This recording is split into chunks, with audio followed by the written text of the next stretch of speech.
যে এক ছেলে বলেছিল আমাদেরকে মেসেজ করে যে আমি একটা মেয়েকে খুব ভালোবাসি হুজুর, তাকে বিয়ে করতে চাই, এখন ওই মেয়ের বাসার লোকজন রাজি হচ্ছে না।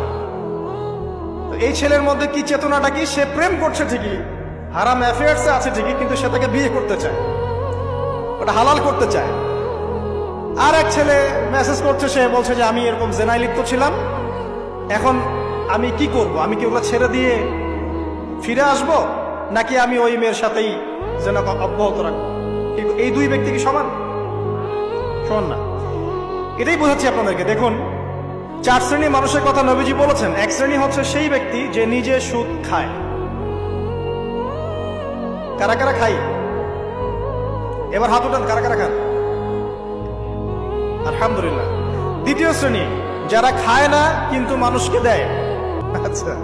3 নাম্বার, খায়ও না দেয়ও না, খায়ও না দেয়ও না, সাক্ষী থাকে। 4 নাম্বার, খায়ও না দেয়ও না, সাক্ষীও থাকে না, লিখে রাখে। এবার লেখেন কারা কারা?